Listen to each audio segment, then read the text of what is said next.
오늘 말씀의 제목은 정죄 없음의 선언이라는 말씀의 제목입니다. 성령의 법으로입니다. 지지난주에 저는 로마서 7장 21절에서 25절까지 말씀을 여러분들과 함께 나눴습니다. 그리고 오후에 청년 예배에서도 동일한 말씀 제목으로 말씀을 나눴습니다. 그리고 말씀을 나눈 후에 교환에 따라서 소그룹을 했습니다. 나눔을 하는데 한 청년이 이런 질문을 하는 겁니다. 24절에서 오라 나는 비천한 사람입니다. 사망의 몸에서 누가 나를 건져줄 수 있겠습니까? 라고 절규하는 바울의 이 모습 다음에 25절에 보면 너무 갑작스럽게 감사가 표현되지 않습니까? 모든 것이 다 예수님으로 해결하는 건가요? 라는 질문을 했습니다. 설명 없이 모든 이야기의 깔때기로 예수님이면 모든 것이 다 끝나는 건가요? 라는 질문을 했습니다. 24절과 25절 사이에는 어떠한 연결고리가 없습니다. 설명이 없고요. 절규에서 바로 감사로 이어집니다. 예를 들면 수학 문제를 풀다가 갑자기 답이 7 이렇게 쓰고 마치는 거죠. 풀이 과정이 없습니다. 여러분, 여기에 아무런 문제 제기를 하지 않는 분들도 계십니다. 아무런 문제가 되지 않습니다. 24절에서 25절 넘어가는데 아무런 거리낌이 없어요. 예수님이면 답이지 뭘 그렇게 따지냐, 이런 반응을 하실 수 있습니다. 그것도 맞는 말이죠. 그러나 이성이 좀 작동을 하고 논리가 작동하는 사람들에게는 또 이 부분이 넘어가지가 않는 겁니다. 24절에서 25절 넘어가는데 여러분, 왜 바울은 이렇게 썼을까요? 왜 바울은 이렇게 마치 답을 내리고 풀이 과정 없이 모든 이야기 가운데 예수 그리스도, 그리고 절규 가운데 감사로 이렇게 갑작스럽게 전환할 수 있겠습니까? 왜 그럴까요? 저는 바울에게는 특별한 경험과 체험이 있다라고 생각을 합니다. 우리 이성으로는, 논리로는 설명할 수 없는 초월적인 체험과 경험이 있기 때문에 바울이 절규에서 감사로 전환할 수 있었다. 저는 이렇게 생각을 합니다. 그런데 여러분, 여기서 멈추는 것이 아니라 바울은 8장 전체를 통해서 어떻게에 대한 설명을 합니다. 절규를 했습니다. 내 안에 위선적인 부분이 있고 이중성이 있고 내면의 갈등이 있고 분열이 있습니다. 모순이 있습니다. 그런데 감사로 전환할 수 있었던 것은 예수 그리스도를 통하여서 내가 감사하노라 라고 갑작스럽게 전환할 수 있었던 것은 하나님의 특별한 은혜와 체험이 있었기 때문입니다. 그리고 난 다음에 바울은 멈추지 않습니다. 거기서 멈추는 것이 아니라 8장 1절에서부터 마지막 절까지 어떻게에 대한 설명을 써 내려갑니다. 어떻게 정죄가 없어지는가? 어떻게 새로운 삶이 가능한가?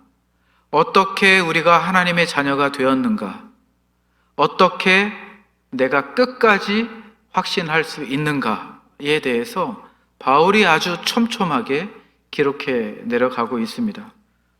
오늘 이 말씀을 보면 예수 그리스도, 답은 예수 그리스도입니다. 그러나 예수 그리스도 안에 어떻게 하나님의 사랑이 있고 하나님의 계획하심이 있고 하나님의 실행이 있고 하나님의 과정이 있는지에 대해서 바울은 이야기해 주고 있습니다. 8장 전체가 설계도다라고 생각을 하면 됩니다. 오늘은 1절에서 4절까지 말씀을 보려고 합니다. 어떻게 정죄함이 없어졌는지에 대해서 1절부터 한번 말씀을 보도록 하겠습니다. 1절 말씀을 보시면요, 이렇게 나와 있습니다. 그러므로 이제 예수 안에 있는 자에게는 결코 정죄함이 없다라고 했습니다. 여러분, 그러므로라는 접속사가 있는데요, 이 접속사는 결론을 내리기 위해서 사용하는 접속사입니다. 여러분, 7장 마지막 부분에 어떻게 했습니까? 나는 마음으로는 하나님의 법을, 육신으로는 죄의 법을 섬긴다. 여전히 분열된 상태입니다. 그런 다음에 그러므로 나는 정죄가 없다, 이렇게 한 문장이 이어집니다. 여러분, 이 문장이 자연스럽습니까? 어떻습니까? 이런 겁니다. 나는 열심히 공부했습니다. 그러므로 나는 시험을 잘 봤습니다. 이렇게 하면 문장이 참 자연스러운데요. 지금 바울은 나는 여전히 죄에 대해서 싸우고 있습니다. 그러므로 나는 정죄가 없습니다. 여러분 어떻습니까? 문장이 자연스럽나요? 대답을 안 하시면 다시 한번 다른 비유로 설명을 해보죠. 제 차에 배터리가 방전되었습니다. 제 차는 타이어가 펑크가 났습니다. 그러므로 나는 목적지까지 갈 수 있습니다. 네, 웃기죠? 지금 웃긴 말씀입니다. 참 감사합니다. 반응해 주셔서. 이렇게 웃긴 문장이 지금 여기에 있어요. 그런데 이 문장이 좀 매끄러워지려면 그 다음 구절이 있어야 됩니다. 왜냐하면 이렇게 나와야 되거든요. 제 차가 배터리가 방전되었습니다. 타이어가 펑크가 났습니다. 그런데 나는 목적지까지, 집까지 안전하게 갈 수 있습니다. 왜냐하면 정비사가 지금 배터리와 타이어를 고치고 있기 때문입니다. 이렇게 문장이 이어지면 부자연스러웠던 이 문장이 연결이 됩니다. 그러니까 이 구조를 다시 한번 보면 7장 마지막 부분은 진단하는 겁니다. 내가 어떤 상태에 있는지, 내가 어떤 문제가 있는지, 내가 어떤 내면의 갈등이 있는지를 7장 마지막 부분엔 진단을 하고 8장 1절에서는 해결입니다. 해결이 누구이십니까? 예수 그리스도입니다. 예수 그리스도가 있기 때문에 목적지까지 갈 수 있는 겁니다. 그런데 여기까지는 참 부자연스럽습니다. 그런데 자연스러우려면 2절부터 왜냐하면 하면서 거기에 왜 내가 목적지까지 갈 수 있는지를 설명해 줘야 되는 겁니다. 지금 구조가 그런 구조로 되어 있습니다. 그러는 가운데 제가 1절부터 4절 말씀을 한번 보려고 하는데요. 여기에서 이제 정죄라는 단어에 대해서 우리가 이해를 해야 됩니다. 여러분, 정죄라는 단어는 신약 성경에서 단 3번 나옵니다. 5장 16절 말씀, 5장 18절 말씀, 그리고 8장 1절 말씀에 나옵니다. 여러분, 이 정죄라는 것은 5장에서 어떻게 이야기합니까? 한 사람으로 말미암아 모든 인류에게 정죄가 이르렀다라는 겁니다. 그 한 사람이 누구입니까? 아담을 통해서 내가 죄를 짓지도 않았는데 모든 인류에게, 우리에게 태어나기 전부터 그 죄가 우리에게 이르렀습니다. 그래서 우리는 법정 유죄 선고를 받았습니다. 그것이 5장 말씀입니다. 그리고 난 다음에 8장 1절 말씀에서는 그 유죄 판결이 무죄로 선언이 됩니다. 누구로 말미암아 그렇습니까? 예수님으로 말미암아 그 정죄가 뒤집어졌습니다. 유죄가 무죄가 된 것이죠. 예수 그리스도로 말미암아 우리가 사면을 받았다라는 겁니다. 믿으십니까? 사면을 받았습니다. 이와 같이 놀라운 소식이 어디 있겠습니까? 이것이 복음입니다. 복음. 그런데 여러분, 여기에 한 단어를 또 주목해야 됩니다. 이제라는 단어입니다. 여러분, 지금 우리가 무죄 판결을 받고 사면되는 그때가 어떤 때입니까? 이제 정죄함이 없나니, 이제가 어떤 때입니까?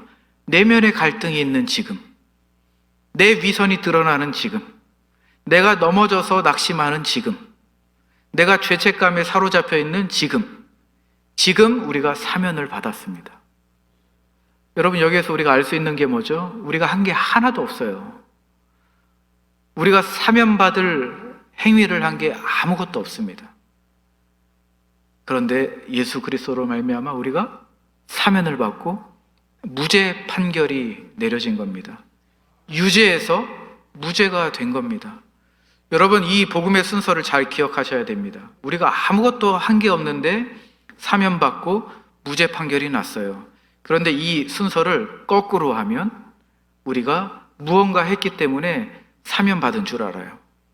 내가 열심히 뭔가를 했기 때문에, 내가 봉사를 하고 말씀 읽고 기도하고 열심히 무언가를 했기 때문에 내 유죄가 무죄로 바뀌었다라고 착각할 수 있습니다.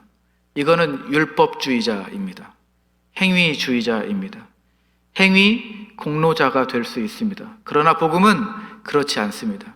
우리가 아무것도 한 게 없는데 그저 예수 그리스도로 말미암아 우리가 사면받고 무죄 선고 받았습니다. 그 은혜 때문에 우리가 변화되어 가는 삶을 살아가는 겁니다. 그 은혜에 감사해서 우리의 입술 가운데 감사가 나올 수 있는 겁니다. 우리가 사면을 받았기 때문에 우리 삶에 기쁨이 터져 나올 수 있는 것입니다. 지금 바울이 그 초월적인 체험을 한 겁니다. 바울이 그저 내 무너져 있는 이 내 삶에 비관하다가 그저 에라 모르겠다, 예수 그리스도 이게 답이지, 이렇게 해서 끝난 게 아니고요, 여기에서 주어진 하나님의 은혜와 특별한 체험을 바울이 했기 때문에 여기에서 감사로 전환할 수 있었던 것입니다. 여러분, 축복해 드립니다. 이 감사와 기쁨과 하나님의 은혜가 다시 한번 회복되기를 주님의 이름으로 축복합니다. 그건 우리가 뭔가 해서가 아닙니다. 하나님의 전적인 은혜이고 주권입니다. 여러분, 2절 말씀을 보시면요, 두 가지 법이 등장을 하는데요, 2절 말씀 한번 같이 읽겠습니다. 시작. 이는 그리스도 예수 안에 있는 생명의 성령의 법이 죄와 사망의 법에서 너를 해방하였음이라. 두 가지 법이 나옵니다. 생명의 성령의 법과 죄와 사망의 법입니다. 성령의 법이, 생명의 성령의 법이 죄와 사망의 법에서 우리를 해방시켜줬다라고 이야기합니다. 여기서 법이라는 것은 율법이 아닙니다. 법이라는 것은 지배력, 세력, 권세입니다. 여러분, 우리가 7장 말씀에 보면 우리가 어떤 상태에 있었습니까? 우리는 죄와 사망의 지배로부터 끌려다닙니다. 그것이 바로 그 법입니다. 죄와 사망의 법, 세력, 권세. 그 권세 아래 우리가 있었다라는 것이죠. 우리가 이런 경험을 합니다. 오늘은 실수하지 말아야지. 오늘은 말씀의 은혜를 받았으니까 내일은 죄를 짓지 말아야지. 내일은 하나님이 원하시는 좋은 말을 해야지, 선한 말을 해야지. 여러분, 그렇지 않습니다. 그러나 내일 되면 또 우리가 넘어지죠. 우리 입술에서, 우리 말 가운데 독한 말이 나옵니다. 우리 자녀에게 독한 말이 나오죠. 고백합니다. 네. 고백합니다. 네. 독한 말이 나옵니다. 여러분, 이러한 반복 가운데 있어요. 그 7장 말씀에서 바울이 그 이야기 하는 겁니다. 보이지 않는 죄와 사망의 세력, 권세, 지배력이 나를 끌고 가는 거예요. 그런데 2절 말씀에 보니까 새로운 세력이 등장을 했습니다. 더 높은 세력, 더 센 지배가 등장하게 됐습니다. 어떤 법입니까? 생명의 성령의 법입니다. 우리는 이제 관할권이 바뀐 거예요.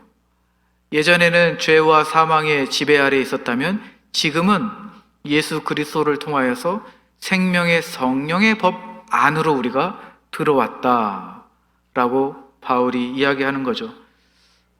예를 들면 이렇게 설명할 수 있을 것 같습니다. 우리가 캐나다라는 이 나라 안에 노예 제도가 있는데 우리가 빚을 져서 노예가 된 겁니다.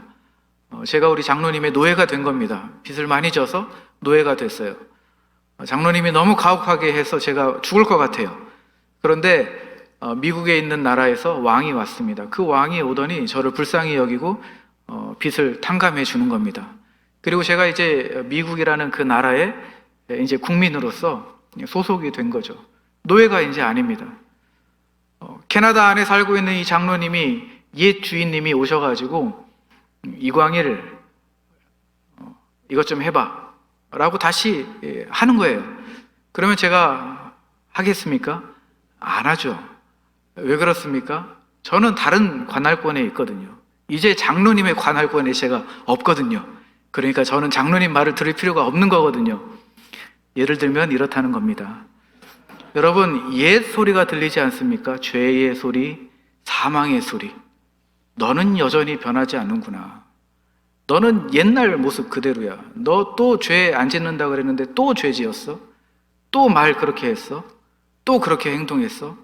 옛 소리가 막 들립니다. 여러분, 이 소리는 옛 주인의 소리입니다. 여러분, 여기에 반응할 거 없습니다. 왜냐하면 우리는 새로운 지배 아래에 있기 때문입니다.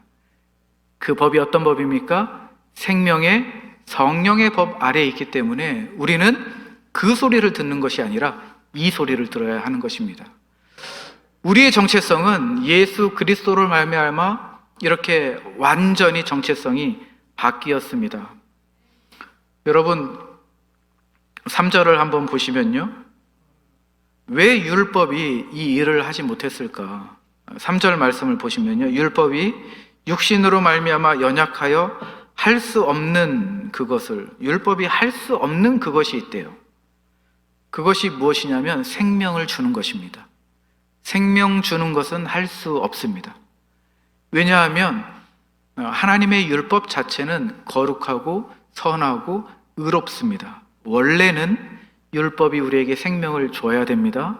하나님의 율법은 그렇게 의롭고 거룩하고 선한데 왜 우리에게 율법이 생명을 주지 못하냐면 우리가 육신에 속해 있기 때문입니다. 받는 우리가 율법이 주는 생명을 얻지 못하는 겁니다. 그래서 하나님께서 우리를 너무 사랑하셔서 하나님이 답을 주셨습니다. 대안을 주셨어요. 그것이 무엇이냐면 3절 뒷부분 말씀입니다. 자, 율법이 할 수 없는 그것을 하나님은 하시나니, 자, 하나님이 어떻게 하셨는지 보시죠. 자기 아들을 죄 있는 육신의 모양으로 보내어 죄로 말미암아 육신에서 죄를 정죄하셨나니. 여러분, 하나님께서 직접 나서셨습니다. 하나님이 어떤 사랑을 우리에게 베풀어 주셨습니까? 자기 아들을 보내어 주셨어요. 예수님을 보내어 주셨습니다. 그런데 그 예수님이 어떤 분이십니까? 죄의 몸을 입고 우리가 있는 이 자리에 오셨습니다. 우리가 넘어져 있는 이 자리, 우리가 비참하다라고 고백하는 이 자리, 나는 변한 게 없습니다. 나는 내가 가망성이 있을까요? 라고 절규하는 이 자리에 예수님께서 죄의 육신의 몸을 입고 이 땅 가운데 오셨습니다. 그런데 중요한 것은 말씀 가운데 보면 하나님이 예수를 정죄했다라고 하지 않았죠?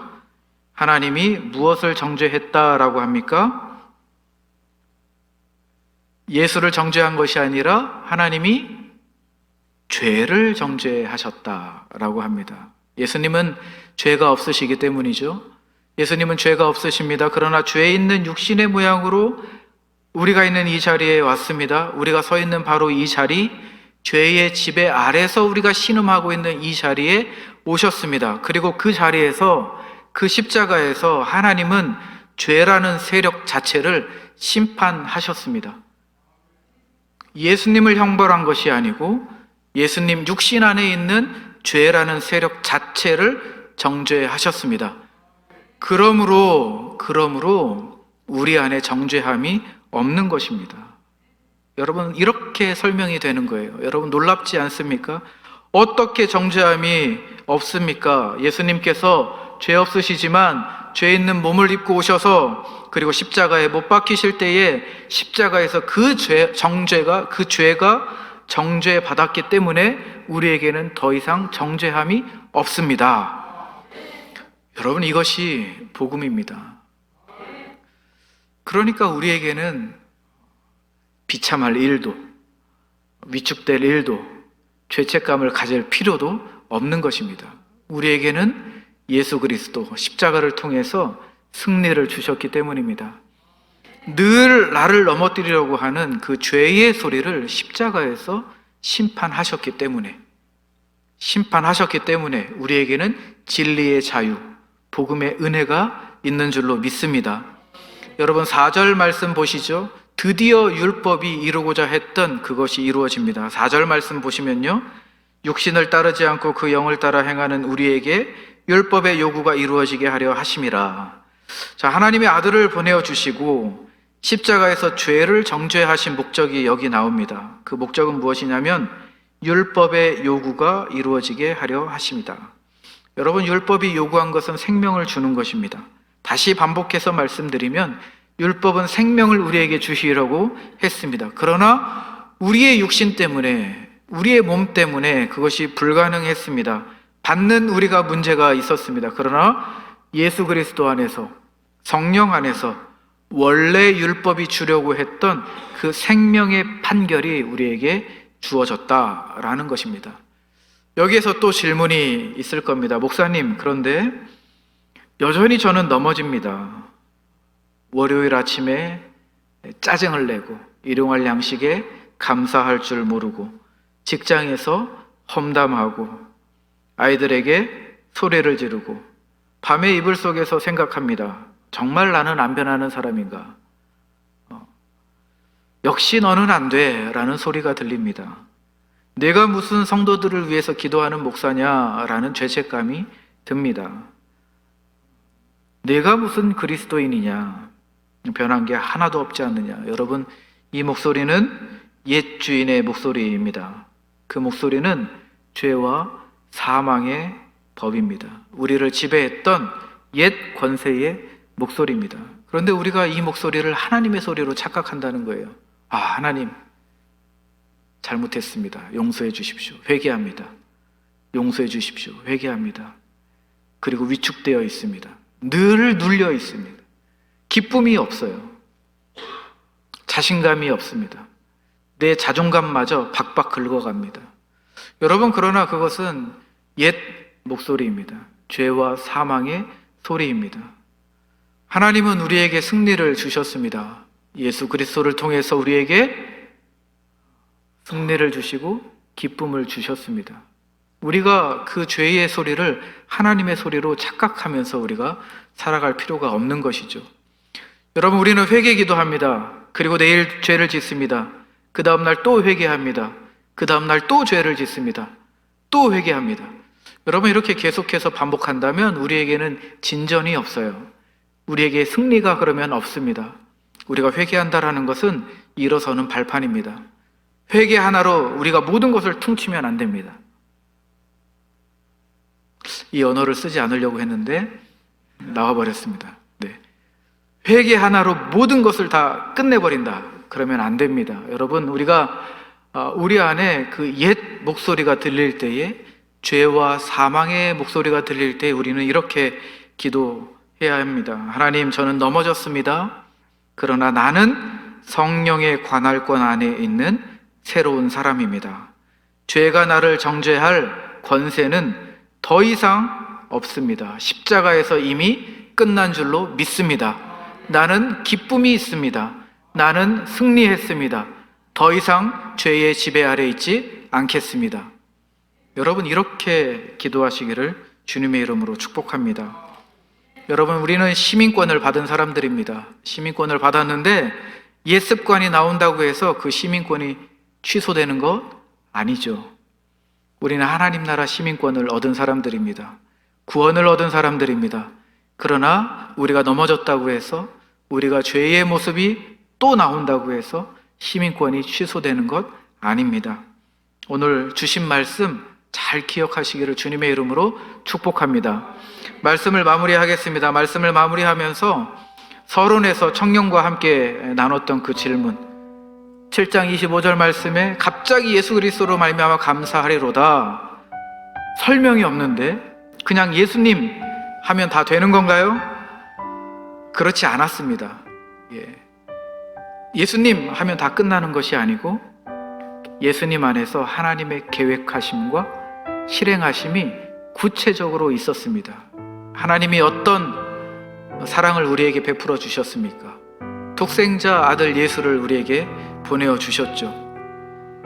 죄의 자리, 육신의 몸을 입고 우리가 있는 이 자리로 예수님이 모셨습니다. 그리고 십자가에 못 박혀 돌아가실 때에 하나님은 죄라는 세력 자체를 정죄하셨습니다. 그래서 우리에게는 더 이상 정죄함이 없는 것입니다. 우리는 이제 성령의 새로운 권세 아래 있는 사람들입니다. 믿으십니까? 성령의 새로운 법, 생명을 주는 성령의 법 아래에 있는 사람들인 줄로 믿습니다. 율법이 주고 싶어 했던 그 생명이 예수 안에서 우리에게 주어졌습니다. 그러면 생명을 얻은 사람처럼 행동하시고, 생명을 얻은 사람처럼 말하시고, 생명을 얻은 사람처럼 기쁨과 승리가 있어야 될 줄로 믿습니다. 이제부터 우리 저 문을 나갈 때에는 우리 얼굴에 환한 미소, 밝은 미소, 좋은 말, 선한 말, 서로를 세워주는 말, 성령의 열매가 풍성하게 맺히는 말이 있어야 될 줄로 믿습니다. 왜냐하면 예수님 때문에 우리가 사면받았기 때문입니다. 무죄의 선고를 받았기 때문입니다. 여러분, 그러나 우리는 내일 또 넘어질 겁니다. 모레도 넘어질 거고 그 다음 날도 넘어질 것입니다. 그것이 우리의 현실이지만 우리에게 주어진 승리 안에서 우리는 기쁨으로 살아갈 수 있는 줄로 믿습니다. 아멘.